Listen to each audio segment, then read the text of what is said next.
ቅዱስ እግዚአብሔር ሆይ ይህችን ደቂቃ ለነፍሳችን የሚረባንን በጎ ነገር እንድንሰማ ስለረዳህን እናመሰግንሃለን። በምንሰማው መለኮታዊ ቃል እንድንለወጥበት ወደ አንተ ቅዱስ ሐሳብ እንድንመጣ ያግዘን ዘንድ በጎ ፈቃድህ ይሁንልን። ሁላችንም እናማትብ። በስመ አብ አይሰማም ድምጻችሁ። በስመ አብ ወወልድ ወመንፈስ ቅዱስ አሃዱ አምላክ አሜን። ክቡር አባታችን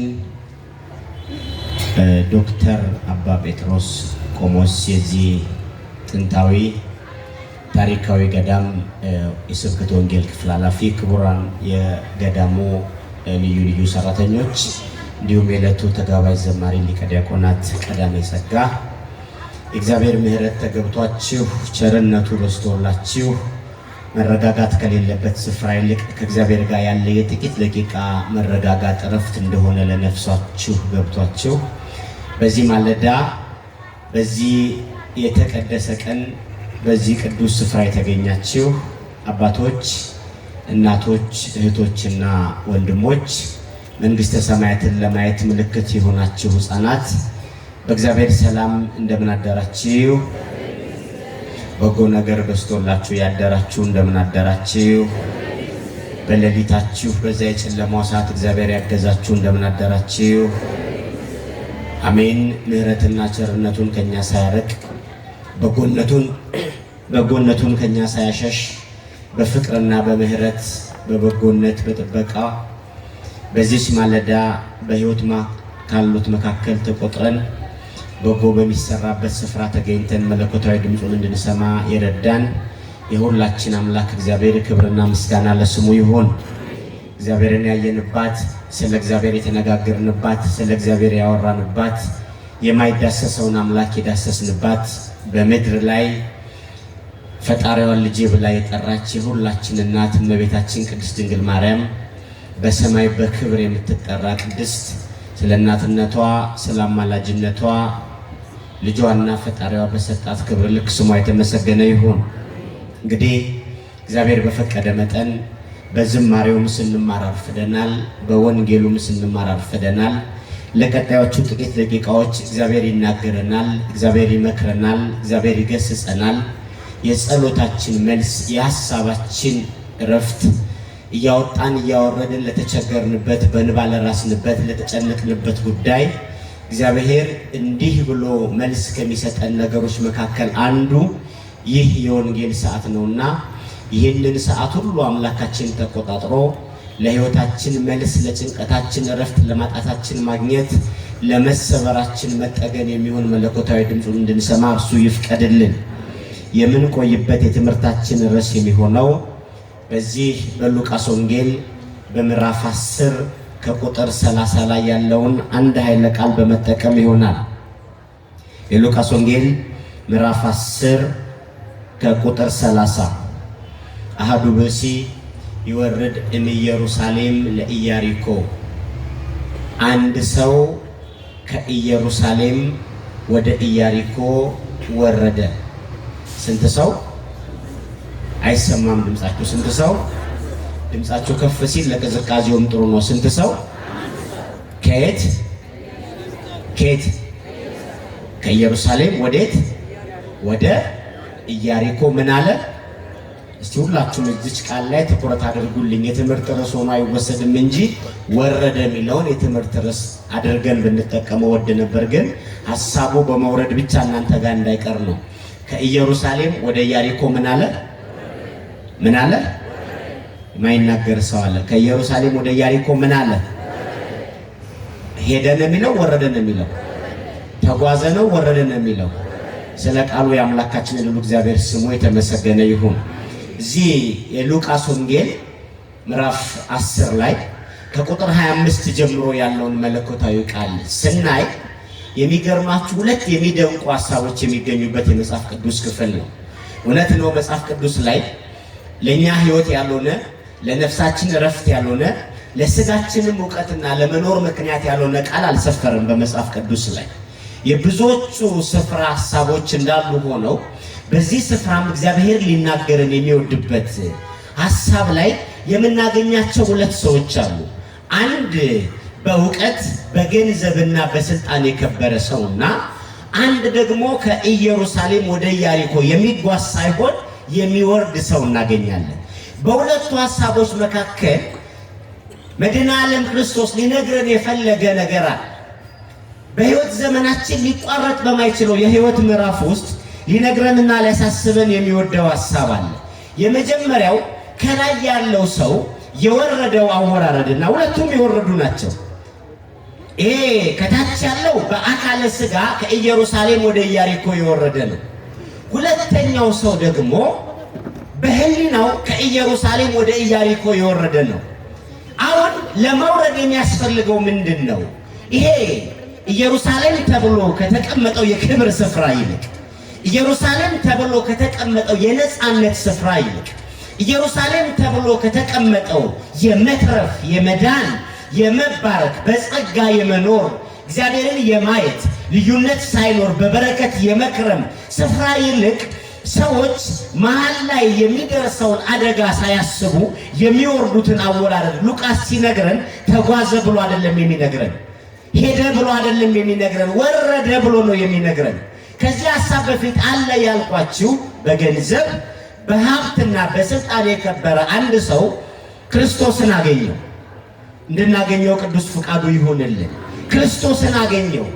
በዚያ የመገናኘት ሕይወታቸው በዛች የሕይወት ደቂቃ ላይ በዛች በታሪኩ ዳግም ሊያገኛት በማይችላት እድል ላይ ዕውቀቱ ገንዘቡና ስልጣኑ ሦስቱ አንድ ሆነው አጠገቡ ያለውን ክርስቶስን እንዲያረዳው። አንዳንድ ጊዜ በሕይወት ውስጥ ሰው የሕይወት አጋጣሚውን የስትንፋሱን ርዝማኔ እግዚአብሔር ለምን እንደሰጠው አይረዳም። ብዙ ጊዜ ሰው በእውቀት ደረጃው ልክ እግዚአብሔርን ማየት ይፈልጋል። በስልጣን ደረጃው ልክ ቤተ ክርስቲያንን ማየት ይፈልጋል። በሀብቱ ደረጃው ልክ ወንጌልን ማየት ይፈልጋል። እነዚህ ሦስቱ ነገሮች በእምነት እግዚአብሔርን ለማየት ዋስትና የማይሆኑ ነገሮች ናቸው። በዚህ ምድር ላይ ከባለስልጣናት ገንዘብ ካላቸው ሀብት ካላቸው እውቀት ካላቸው ሰዎች በላይ የዋህ ሰዎች አገር ይገነባሉ። የዋህ ሰዎች ለሰው ይተርፋሉ። የዋህ ሰዎች ጥሩ ወዳጅ ይሆናሉ። ሰውን ለመውደድ የሚያስፈልገን እውቀት ብቻ አይደለም። አዎ እውቀት የራሱ ድርሻ አለው። ከሰው ጋር ለመኖር የሚያስፈልገን ገንዘብ ብቻ አይደለም። ገንዘብ አዎ የራሱ ስፍራ አለው። ሰውን ለመውደድ ሰውን ለመርዳት ግድ ባለስልጣን መሆን አይጠበቅብንም። እውነት ነው። ስልጣን ግን የራሱ ድርሻ አለው። ሦስቱ ግን ነፃ ባልወጣ ሕሊና በጎነት በሌለበት አይምሮ ውስጥ እግዚአብሔርን ላይ ባልተዘጋጀ ሕሊና ውስጥ ሲገቡ ሁልጊዜ ትርፋቸው መውረድ ብቻ ይሆናል። ሁልጊዜም ትርፋቸው ማጣት ብቻ ይሆናል። ሁለቱ መካከል ያለው ያ ባለስልጣን፣ ያ ባለ ገንዘብ፣ ያ ባለ ሀብት ቢሆንም ባለ እውቀት ቢሆንም ሁለተኛው ሰው ደግሞ ከሦስቱም ነፃ የሆነ ሰው ነበር። ክርስቲያኖች በሁለቱ መካከል ያለው ልዩነት ሁለቱም በሕሊናቸው ላይ እግዚአብሔርን ላይ የተዘጋጀ አይምሮ የላቸው። ሁለቱም በተሰጣቸው በዚያ ደቂቃ ላይ በተሰጣቸው ያ ሕይወታቸውን አዲስ ያደርጉ በሚችሉበት ምዕራፍ ላይ እግዚአብሔርን ሊያዩ የሚችሉበትን ያንን ቅዳሴያችን ላይ እንደምንለው አቤቱ አንተን ሊያዩ የሚችሉ በጎ ዓይኖችን ስጠን የሚለውን የቅዳሴውን ሐሳብ ያ በጎ ዓይን፣ ያ በጎ ሕሊና፣ ያ በጎ አስተሳሰብ እነርሱ ላይ አልነበረም። ክርስቲያኖች ይሄ ሰው ክርስቶስን ባገኘባት በዛች ደቂቃ የማንበቡን ጥግ፣ የሀብቱን መጠን፣ የስልጣኑን ደረጃ ለክርስቶስ ሊያሳየው ተቸገረ። ክርስቲያኖች ቤተ ክርስቲያን መታችሁ እግዚአብሔርን ስታገኙ በሦስቱ ጉዳይ ስትባዘኑ ሳታዩት እንዳትሄዱ። ሰግዳችሁ እንዳትሳለሙ የጨርቁ ውድነት ሲያሳስባችሁ፣ ግርግዳውን እንዳትስሙ የነጠላው የጤናችሁ ጉዳይ ሲያሳስባችሁ፣ ቤተ ክርስቲያኑን እንዳብሳቱ ጸበሉን እንዳትጠጡ ያነበባችሁት የሳይንስ እውቀት ሲያስጨንቃችሁ እግዚአብሔርን ሳታዩ መድኃኒዓለምን ሳታዩ ትሄዳላችሁ። ብዙ ሰዎች አሉ ግሸን ሄደው ማርያምን ሳያዩ የሚመጡ አሉ። መስቀሉ ጋር ሆነው መስቀሉን ሳያዩ የሚመጡ ሰዎች አሉ። ቁልቢ ሄደው ገብርኤልን ሳያዩ የሚመጡ ሰዎች አሉ። ብዙ ሰዎች እነርሱ ጋር ያለው ነገር እዚህ ካለው ነገር ጋር አልገናኝ ይላቸውና ተቸግረው የሚወርዱ ብዙ ሰዎች አሉ። ይሄ ሰው ጌታን ምን አለው? መንግሥተ ሰማያን እንደወርስ ምን ላድርግ? ከኔ ምን ይጠበቃል? ጌታ የመለሰለት መልስ ለምን ሰውየው የጠየቀው በእርሱ የእውቀት ልክ በእርሱ የመረዳት ልክ ክርስቶስን ሊፈትነው ነበር የጠየቀው። ክርስቲያኖች እግዚአብሔር ፊት በፈተና ትቆሙ፣ እግዚአብሔር ፊት በልጅነት ቆሙ። እግዚአብሔር ፊት ለሙግት አትቆሙ፣ ለመሟገት አትቆሙ። እግዚአብሔር ፊት ለመንበርከክ ቆሙ። ክርስቲያኖች እግዚአብሔር ፊት ቀን አስልታችሁ ወር መድባችሁ ሁኔታዎችን አመቻችታችሁ ጥያቄ አትምጡ። ሐሳባችሁን ንገሩት። ቀኑና ጊዜው የእግዚአብሔር ነው። ለመኖራችን እርግጠኛ ባልሆንበት ነገር እግዚአብሔርን እስከዚህ ቀን ድረስ ይህን ያን ነገር እንፈልጋለን ብለን ጸሎት አይሉት ሐሳብ እናቀርባለን በእግዚአብሔር ፊት ክርስቲያኖች።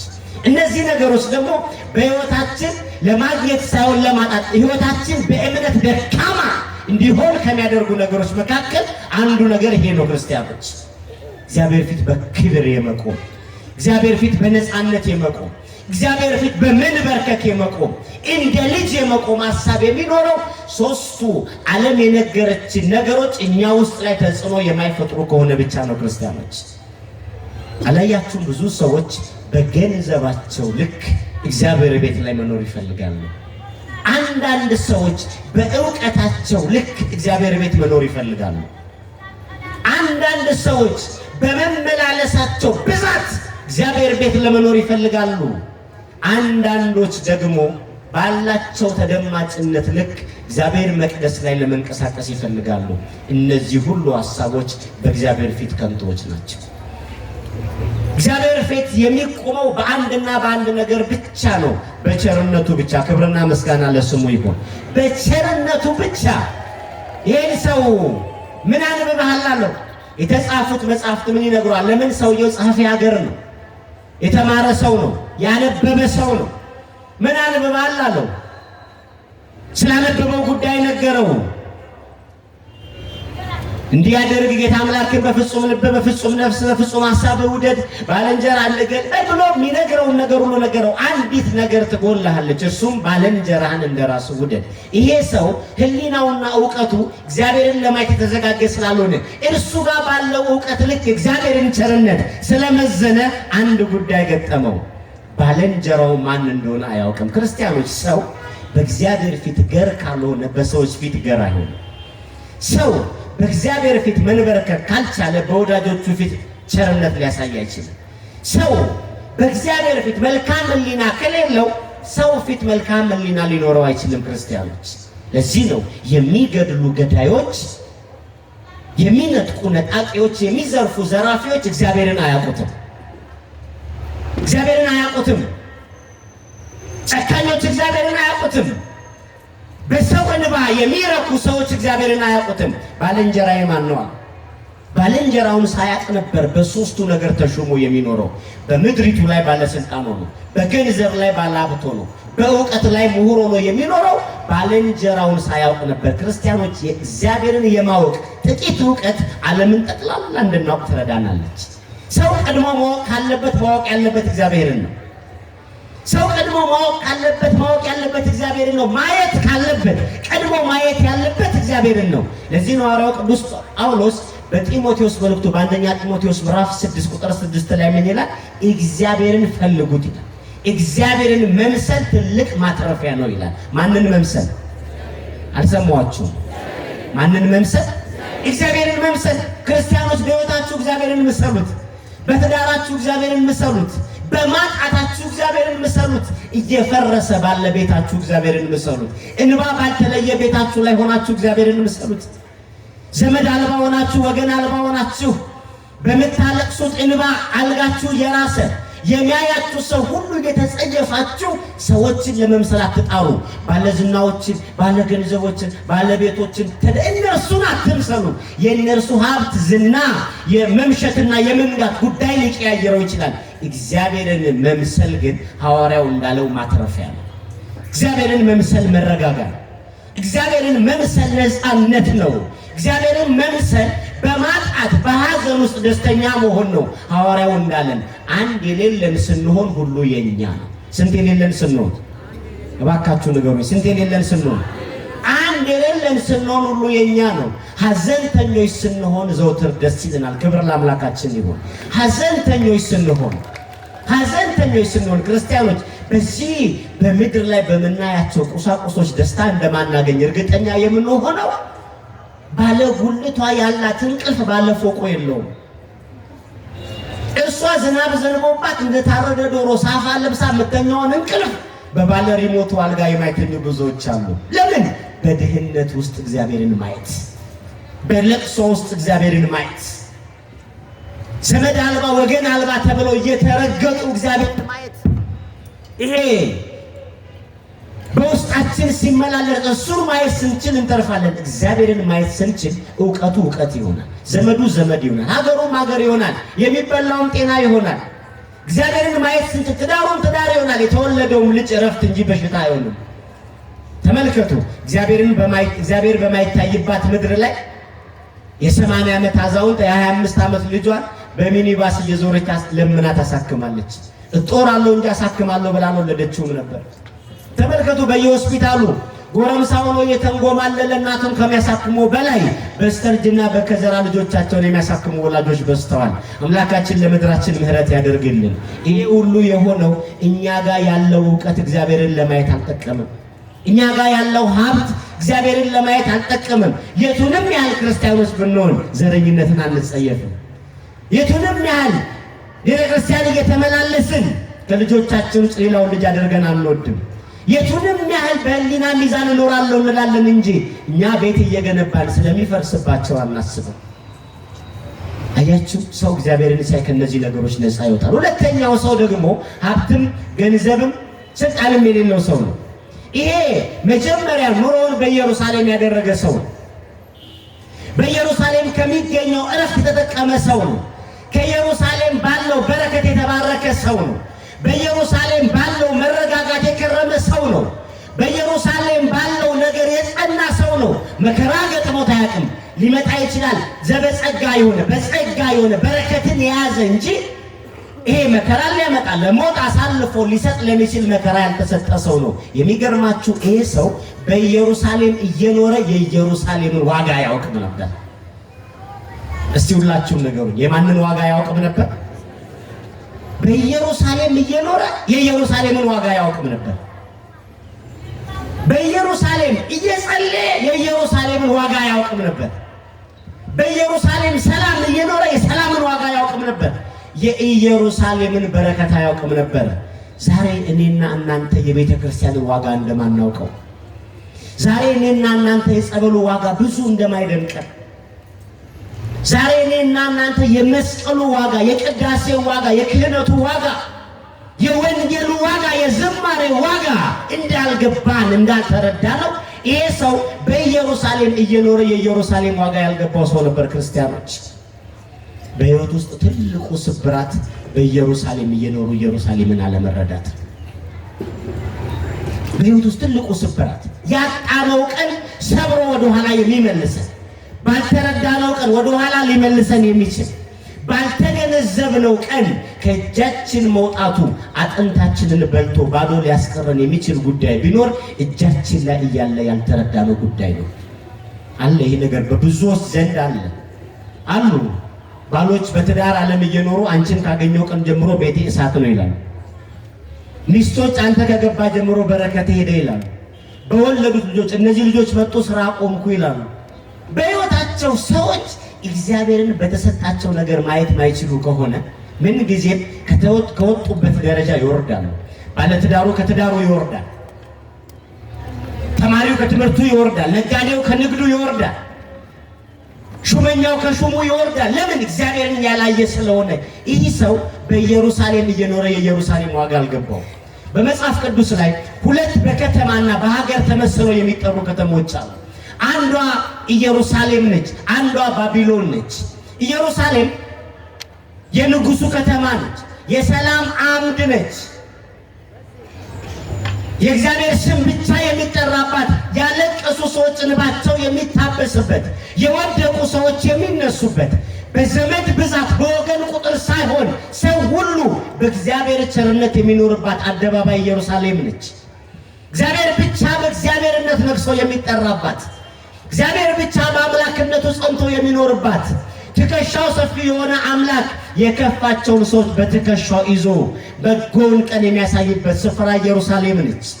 ስለ በጎነት የሚነገርባት፣ ስለ አንድነት የሚነገርባት፣ ስለ ይቅርታ የሚነገርባት፣ ስለ ፍቅር የሚነገርባት፣ ስለ ርኅራኄ የሚነገርባት፣ ስለ መልካም ነገር የሚነገርባት፣ ስለ አንድነት የሚነገርባት ሰዎች ግፍ እንዳይሰሩ ወደ ኃጢአት እንዳይሄዱ ባላቸው ነገር በደልን እንዳያስቀድሙ ባለስልጣን ቢሆኑ ከስልጣናቸው ሊና እንደሚበልጥ የሚነገርባት ስፍራ ኢየሩሳሌም ነው።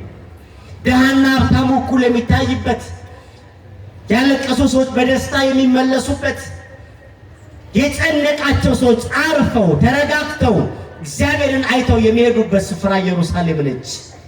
ሁለተኛዋ ባቢሎን ነች። ባቢሎን የበደል ስፍራ ነች። ይህንን ዮሐንስ በራእዩ ሲነግረን ወድቀት ባቢሎን ሀገር አባይ ወኮነት ማኅደረ ለአጋንንት ይላል። ታላቋ ባቢሎን፣ ዝነኛዋ ባቢሎን፣ ዕውቀት አለኝ ብላ ስለ ዕውቀቷ ብዙ የምታወራው ባቢሎን ወደቀች። ከዚያስ የአጋንንት መጫወቻ ሆነች። የባቢሎን ምልክቷ ዘረኝነት ነው። የባቢሎን መለያዋ ደም ነው። የባቢሎን መለያየት መከፋፈል ነው። የባቢሎን መለያዋ ጭካኔ ነው። የባቢሎን መለያዋ ሰዎች ከሰው ጋር ተያይተው መዋደድ ሳይሆን ተያይተው መፈራራት ያለባት ስፍራ ያቺ ባቢሎን ነች።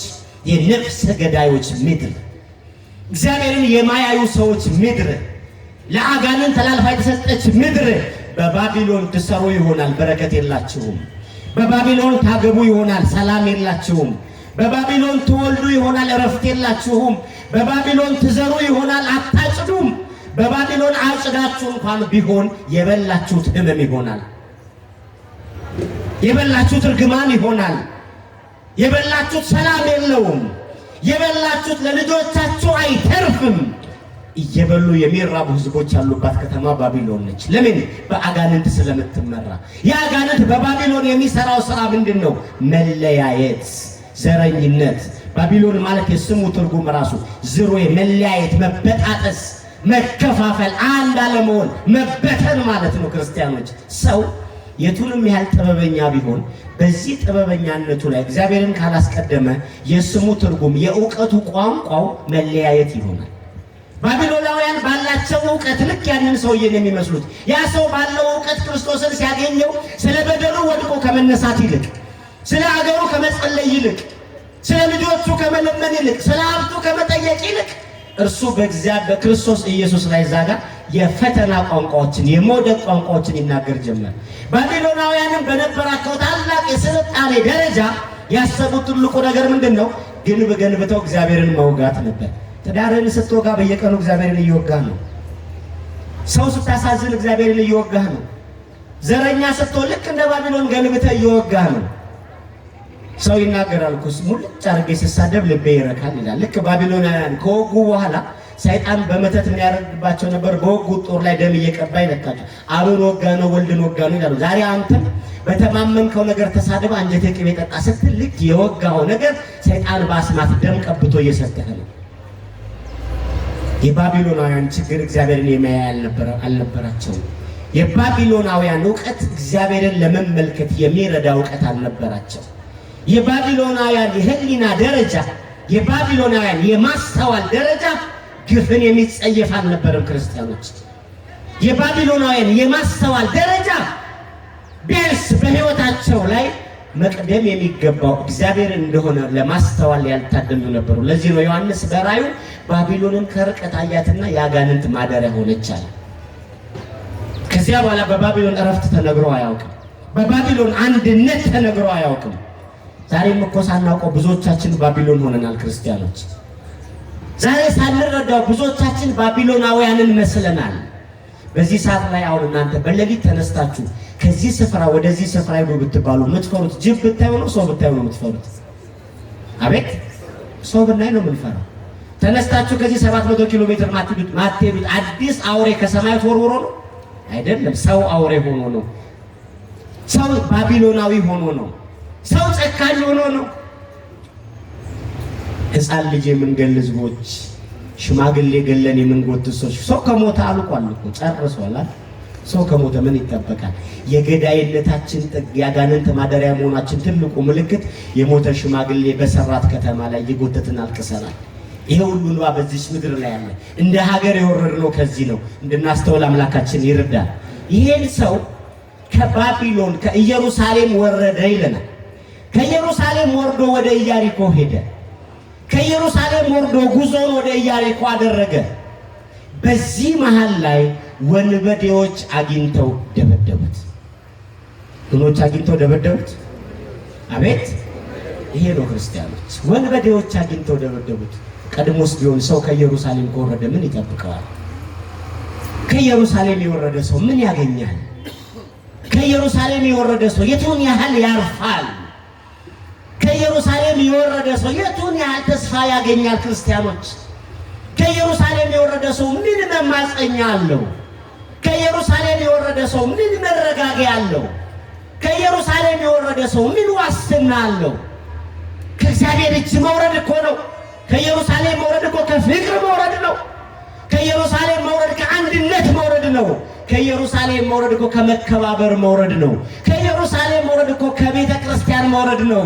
አላያችሁም? ብዙ ሰዎች ከቤተ ክርስቲያን ወርደው ዛሬ ለምን ተላልፈው እንደተሰጡ። ከቅድስቲቱ ኦርቶዶክሳዊት ቤተ ክርስቲያን ወርደው የት ነው ያሉት? ተመልከቱ ውስጥ ተመልከቱ። የጮታቸው ድምፅ ከአይምሯችን አልፎ ከጆሮአችን አልፎ ለአይምሯችን ይሰማል። የአምልኮ ምልክታቸው ሁኔታ ከህሊናችን አልፎ ለአጥንታችን ይሰማል። የማስተዋላቸው ማነስ፣ የወደቁበት ደረጃ ለወንበዴ ተላልፈው እንደተሰጡ መለያ ነው። ክርስቲያኖች፣ ይሄ ሰው ከኢየሩሳሌም በመውረዱ ወንበዴዎች አግኝተው ደበደቡት። ወንበዴዎች አግኝተው ደሙን አፈሰሱት። ወንበዴዎች አግኝተው የሚረግጥበትን እግር እንዳይረግጥ አደረጉት። ወንበዴዎች አግኝተው ጤነኛ የሆነ ሰውነቱን በሽተኛ አደረጉት። ወንበዴዎች አግኝተው ስለ ነገ የሚያስበውን አይምሮ አይደለም ስለ ነገ ስለ ህመሙ ሰዓት እንዳያስብ አደረጉት። የሚተነፍሰው እስትንፋስ ደም ሆነበት። የሚረግጠው መሬት አልቻለም። የሚሰነዘርበት እጅ አልነበረውም። ስለ መጠማቱ እንኳን ውሃ የሚጠይቅበት አንደበት አጣ። ክርስቲያኖች፣ ምንጊዜም ከቤተ ክርስቲያን በወረድንባቸው፣ ከአንድነት መስኮች በወረድንባቸው፣ ከፍቅር አደባባይ በወረድንባቸው፣ ከእውነት ምዕራፎች በወረድንባቸው፣ ከክብር ቀኖች በወረድንባቸው በእነዛ ቀኖች የምናገኘው እንደዚህ አይነት እርግማን ነው። የመለያየት እርግማን፣ ያለመቆም እርግማን፣ ያለመረጋጋት እርግማን፣ ያለማሰብ እርግማን፣ በበረከት ያለመኖር እርግማን፣ ያለመዋደድ እርግማን፣ እየነገዱ አለማትረፍ፣ እያተረፉ አለመርካት፣ ቤትን እንደ መቃብር ማየት፣ አገርን እንደ እሳት ማየት፣ ወዳጅን እንደ ጠላት ማየት፣ ይሄ ሁሉ ክርስቲያኖች ከኢየሩሳሌም ስንወርድ የምናገኘው ነገር ነው። ወንበዴዎች አግኝተው ደበደቡት። እንዳይሆን አደረጉት። እንዳይሰራ አደረጉት። እንዳያስብ አደረጉት። እንዳይተነፍስ አደረጉት። እንዳይረግጥ አደረጉት። ክርስቲያኖች፣ እንደዚህ አይነት የህይወት ድብደባ አለ። እንደዚህ አይነት የአካል ድብደባ አለ። እንዲህ አይነት የአእምሮ ድብደባ አለ። ክርስቲያኖች፣ ብዙዎች ተደብድበው የወደቁበት፣ ብዙዎች ክብር ያጡበት። ለምን? ይሄ ሰው ለዚህ ሁሉ ድብደባ የዳረገው ነገር ምንድነው ነው? ይሄ ሁሉ ለዚህ ሁሉ መከራ የዳረገው ነገር ምንድነው? ይሄ ሰው ለዚህ ሁሉ ስቃይ የዳረገው ነገር ምንድነው? ኢየሩሳሌም እያለ የኢየሩሳሌም ዋጋ አልገባውም ነበር። የማን ዋጋ አልገባው? አልሰማችሁም? የኢየሩሳሌም ዋጋ አልገባውም ነበር። ኢየሩሳሌም ዋጋው ምን እንደሆነ አልተረዳም ነበር። ኢየሩሳሌም ምን እንደምትራ ይኖራል። በኢየሩሳሌም ዋጋዋን አያውቅም። በኢየሩሳሌም የሚነገረውን ይሰማል፣ አያስተውልም። በኢየሩሳሌም የሚተላለፈውን መልእክት ይሰማል፣ ምን እንደሆነ ሊረዳ አልቻለም። በኢየሩሳሌም የሚሰማቸው ነገሮች ምን ማድረግ እንዳለበት የሚጠቁሙ አቅጣጫ ጠቋሚዎች ቢሆኑም እርሱ ግን ኢየሩሳሌም በልምድ ይኖራል እንጂ በማስተዋል አይኖርም። ኢየሩሳሌም በልምድ ይኖራል።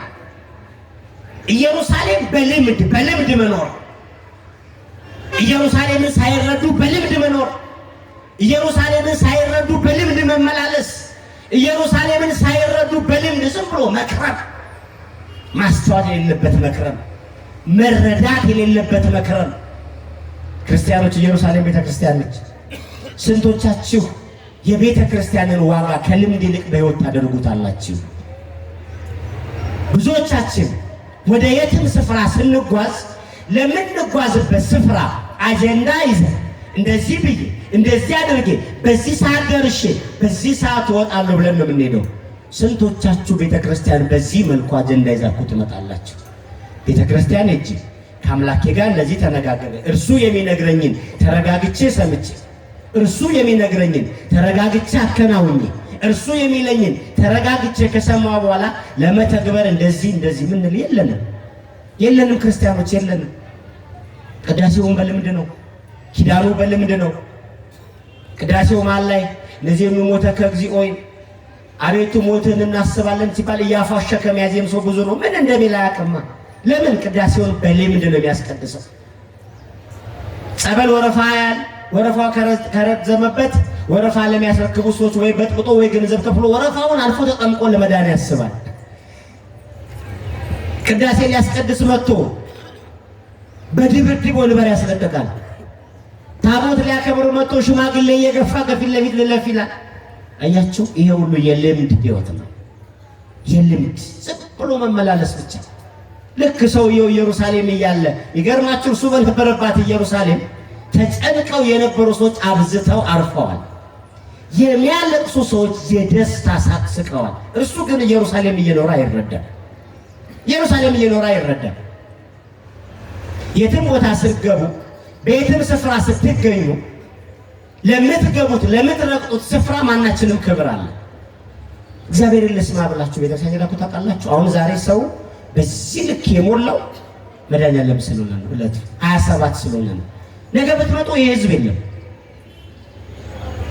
አያችሁ፣ በህይወታችን ላይ የሚመላለሱ ነገሮች ለስጋ ፍቃዳችን፣ ለስጋ ሐሳባችን ለምናደርጋቸው የህይወት እንቅስቃሴዎቻችን ክርስቲያኖች ጎበዞች ነን። 11 ሰዓት ተኩል ብትነሱ የአዲስ አበባ አስፋልቶች ስራ ሊሄዱ በተሰለፉ ህዝቦች ተሞልታለች። መቅደሱ ባዶ ነው፣ ኪዳኑ ባዶ ነው፣ ጸበል ስፍራው ባዶ ነው። ግን እኮ በሽተኞች ነው። ግን እኮ ከመስሪያ ቤቱ በላይ እግዚአብሔር ያስፈልገናል። በይበልጥ በዚህ ሰዓት ላይ ሰውን እየበላ ባለበት በዚህ ሰዓት ላይ የሰው ጭካኔ ሰማይ ደርሶ በምንበላው እንጀራ ላይ የግርግዳ ቀለም ለጥፎ በሚሰጥ ነጋዴ በበዛበት በዚህ ዘመን ላይ ሰውን በፈራበት በዚህ ዘመን ላይ ምንኩስና ለክብር ሳይሆን ምንኩስና ለሞት በሚፈልግበት በዚህ ሰዓት ላይ ድሃ ተብሎ በማይተውበት በዚህ ዘመን ላይ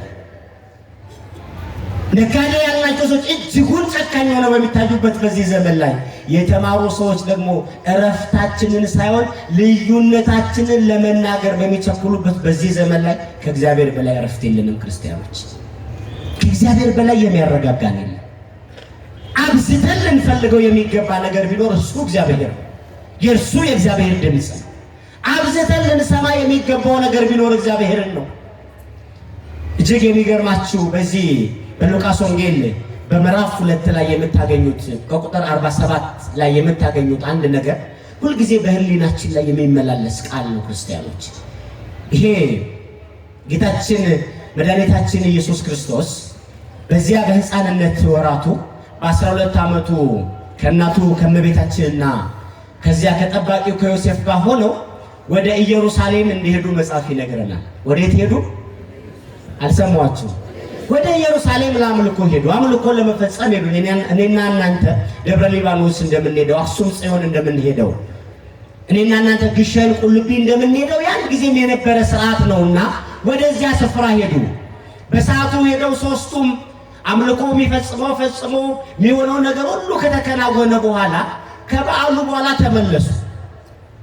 ከበዓሉ በኋላ እመቤታችንና ቅዱስ ዮሴፍ ተመልሰው እየሄዱ ጌታ አብሯቸው ያለ መስሏቸው ነበር። ብዙ ከራቁ በኋላ አብሯቸው እንደሌለ አወቁ። ልነግራችሁ የወደድኩት መሰረታዊ ሐሳብ ይሄ አይደለም። በፍለጋ ከ3 ቀን በኋላ ሲመለሱ ጌታ ቤት አለ፣ በመቅደስ ቁጭ ብሏል። ከስንት ቀን በኋላ? በደንብ ንገሩኝ። ከስንት ቀን በኋላ?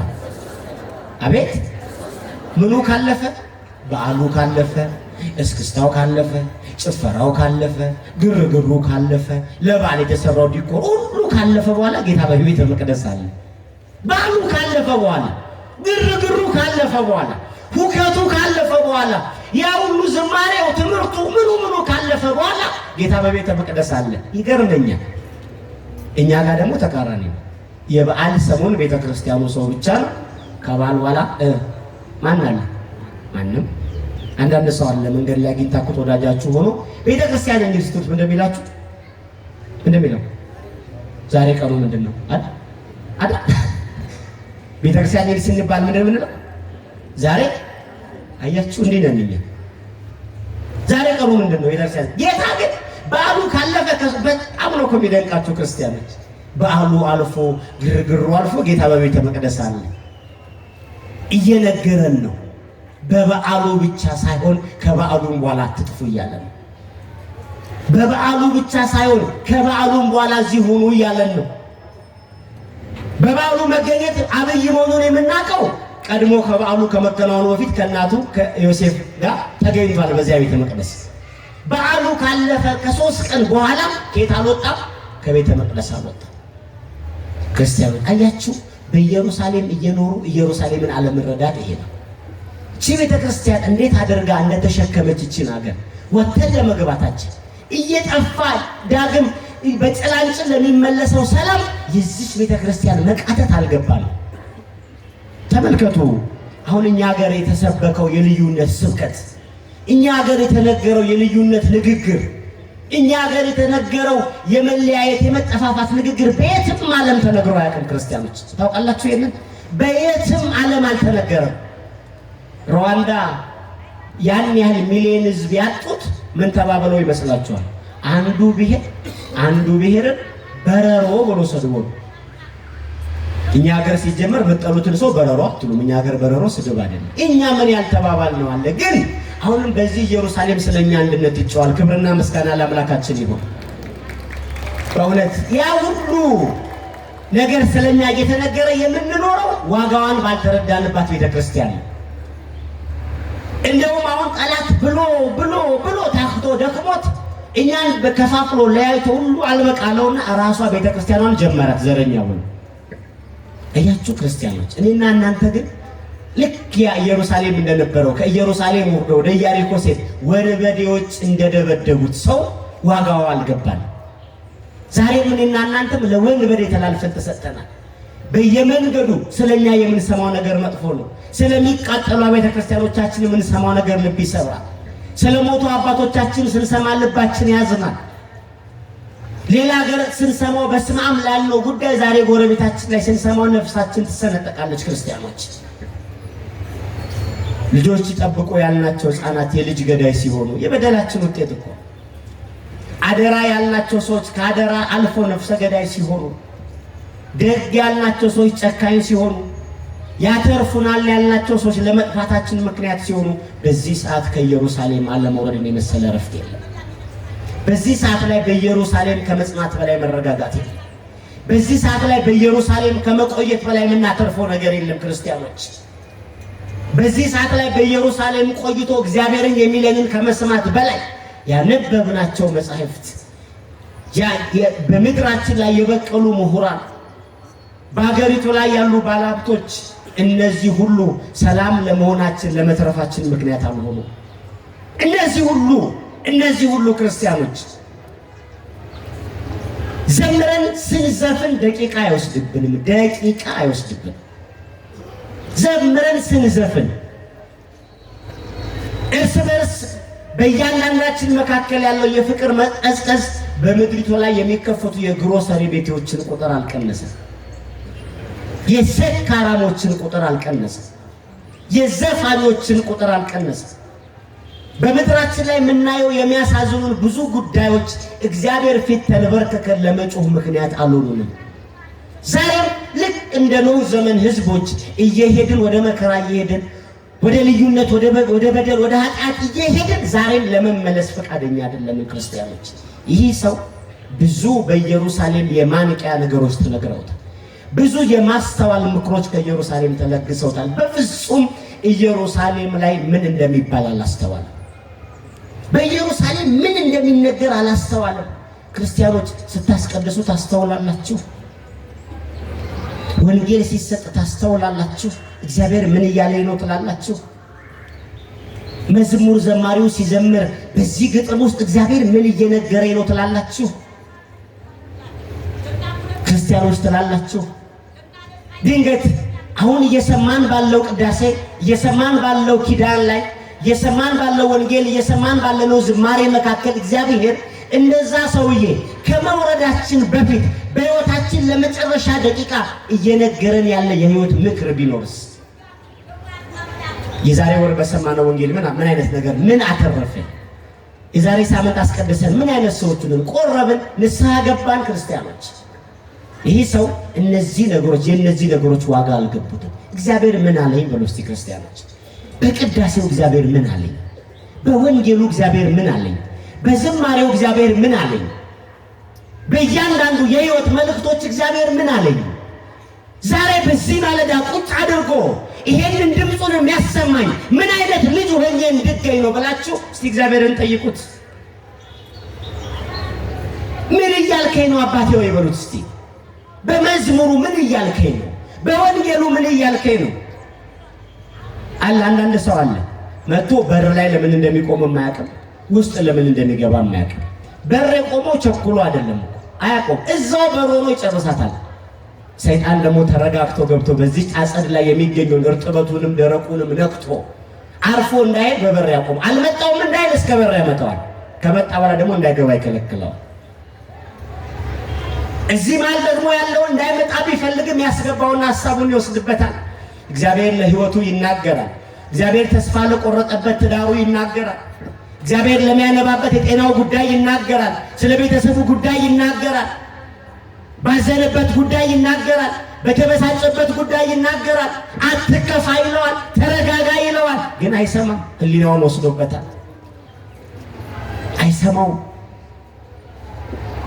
አይሰማውም። ክርስቲያኖች አይሰማውም። ሲጸልይ አያስተውልም። ይሄ የመስማት የመመላለስ ጉዳይ ብቻ ሳይሆን ብዙ ጊዜ የሚጸልየው ጸሎት ልምድ የሆነበት ሰው ብዙ ነው። ይሄ ቤተክርስቲያን አልፎ የሚመጣ ባለቤቱ ነፍሰ ጡር የነበረችበት አንድ ሰው ሁልጊዜ ሲጸልይ እንግዲህ 8 ወር 7 ወር ሙሉ እንግዲህ አንዱሩን የማወቂያ ጊዜ ብናደርገው 8 ወር ሙሉ ባለቤቴ በሰላም ትገላገል እያለ ይጸልያል። አሁን ይሄን ጸሎት ደጋግሞ ከመጸለዩ የተነሳ ጸሎቱ ልምድ ሆኖበታል። ሰውየው ምን ሆኖበታል? አልሰማችሁ? እና የክርስትና ቀን ልጁን አቅፎ መጥቶ አሁንም የሚጸልየው በልምድ ስለሆነ አምላኬ ባለቤቴን በሰላም ገላግላት። አሁን ጸሎቱ ሕይወት ሳይሆን ጸሎቱ ምንድነው? ልምድ ነው። ክርስቲያኖች በምድር ላይ በአምልኮ ስርዓት መጥፎ አስቸጋሪው ነገር ደግሞ ልምድ የተባለ ርግማን ነው። ልምድ የተሰኘ ርግማን። እንደ ልምድ መጥፎ ነገር የለም ክርስቲያኖች። ልምድ ብዙ ነገሮችን ነው የሚነሳ። ልምድ ብዙ ነገሮችን ነው የሚነጥቀን። ልምድ እግዚአብሔርን አይተነው ልክ እንደዚያኛው ሰውዬ ፈትነነው እንጂ አርፈንበት አንመለስም። ቤተ ክርስቲያን መተን ተረጋግተን ሳይሆን ተዋክበን እንወጣለን። ለዚህ ነው ብዙ ነገራችን ልምድ ስለሆነ ቅዳሴው ያፏሽከናል፣ ወንጌሉ ያንቆራጥጠናል፣ ታምረ ማርያም ሆዳችንን ይቆርጣል፣ የሆነ ነገራችንን ይፈልጠዋል፣ ደውሎ ሰው ያኔ ይደውላል። ይሄ ሁሉ ተረጋግተን እንዳናርፍ ካልተረጋጋን ቀጣዩ የሕይወት ምዕራፍ ደግሞ ወዴት መላክ ነው? ወደ ኢያሪኮ ያወርደናል። ክርስቲያኖች ማልቀስ ካለባችሁ ያን ያልቅሱ። ከቤተ ክርስቲያን በወጣችሁበት ደቂቃ፣ ቅዳሴ ከጆሯችሁ የጠፋ ጊዜ፣ ወንጌል ከመስማት ስትቦዝኑ፣ መዝሙሩ ከአይምሯችሁ ሲጠፋ፣ አፋችሁ እየደጋገመ የሚለው የመዝሙር ስንኞች ከእናንተ ሲጎድሉ ያን ጊዜ አልቅሱ። ያን ጊዜ አንቡ። በሕይወታችሁ የምትሰማት እያንዳንዷ የሕይወት ቃል ያለ ምክንያት አልተነገረችም። አንድ ነገር ያለ ምክንያት የሆነ አንዲት ቃል የለም። ያለ ምክንያት የሆነ አንዲት ቃል በጆሮአችን አላለፈም። ክርስቲያኖች ከእልልታው ጀምሮ ከጭብጨባው ጀምሮ ከምትሰሙት ሌላውን ነገር ተው። እዚህ አውደ ምሕረት ላይ ቀርበው የሚነገሩ እያንዳንዱ ምስክርነቶች ተስፋተን ለምንባዝን ለኛ ጥያቄ ለሚመላለስብን ለኛ እግዚአብሔር ዛሬም ስራውን አላቆምም ብለው የሚነግሩ የሕይወት ምዕራፎች ናቸው። ግን በኢየሩሳሌም እያለን የኢየሩሳሌምን ዋጋ ከመረዳት በላይ ዕውቀት የለም። ክርስቲያኖች ቅድም እንዳየነው ዕውቀት ያለው ሀብት ያለው ስልጣን ያለውም እግዚአብሔርን አላየውም። በኢየሩሳሌም የሚኖረውም ድሃ የኢየሩሳሌም ዋጋ አልገባውም፣ እግዚአብሔርን አላየም። ሁለቱም መጨረሻቸው ምን ሆኑ? ሁለቱ ብሎ ወንበዴ ተላልፎ ተሰጡ። ወንበዴ ያገኘና ደብድቦ ማህተባቸውን አስበጠሳቸው፣ ሕሊናቸውን ነጠቃቸው፣ የማይቀባ ርኩሰት ያለበትን ነገር ቀባቸው። ከዚያ ከኢየሩሳሌም ነጥቆ ወደ ባቢሎን ጣላቸው። በባቢሎን ብዙ ዘረኞች ስላሉ ከእነርሱ ጋር ይኖሩ ዘንድ ተገደዱ። ታዲያ ሰዎች ባቢሎን ከገቡ በኋላ መከራው ሲበዛባቸው ይጸጸታሉ። ስቃዩ እጅግ ሲበረታባቸው ይጸጸታሉ፣ ያለቅሳሉ፣ ያነባሉ። ግን ለቅሷቸው፣ እንባቸው፣ ያ ሁሉ ነገራቸው ለንስሐ አይሆናቸው። ዛሬ የቀለድንበት ወንጌል የሚያስለቅሰን ጊዜ አለ። ዛሬ የቀለድንበት መዝሙር የሚያስለቅሰን ጊዜ አለ። ዛሬ ያፌዝንበት እያንዳንዱ የአምልኮ ስርዓት፣ ዛሬ ያፌዝንበት ሰላም፣ ዛሬ ያፌዝንበት መዋደድ፣ ዛሬ ያፌዝንበት መከባበር፣ ዛሬ ያፌዝንበት አንድነት፣ ዛሬ ያፌዝንበት ሀገራዊ ስሜት በእያንዳንዳችን ጓሮ ሲመጣ ዋጋ ያስከፍለናል። በኢየሩሳሌም አምልኮ ስፍራ ላይ ከማንም ቀድሞ እየተገኘ የኢየሩሳሌምን ዋጋ የማያውቅ በኢየሩሳሌም የነበሩ የአምልኮ ስርዓቶች ላይ በር ከፋች የነበረ ሰው ግን በኢየሩሳሌም ምን እንደሚነገር የማያውቅ የማያስተውል ሰው በኢየሩሳሌም እያንዳንዷን ነገር ግቢ እያጸዳ የአምልኮ ስፍራዎችን እያደሰ እየኖረ ምን እንደሚነገር የማያስተውለው ሰው ወደ ኢየሩሳሌም ወደ ኢያሪኮ ከመውረድ አላገደውም። ክርስቲያኖች ዛሬ የሚነገርን የማናስተውል ከሆነ ነገ ስንወርድ አናስተውልም። ያ ሁሉ ድካሙ አንድ ማስተዋል የተጨመረበት ስላልሆነ ያ ሁሉ መውጣት መውረዱ አንድ ማስተዋል የተጨመረበት ስላልነበር ተላልፎ ለወንበዴ ተሰጠ። ወንበዴዎች ደብድበው መንገድ ላይ ጣሉት። በምን ሰማው ነገር እንድናስተውል አምላካችን ይርዳል። በህይወት እንድንመላለስ አምላካችን ያግዘን።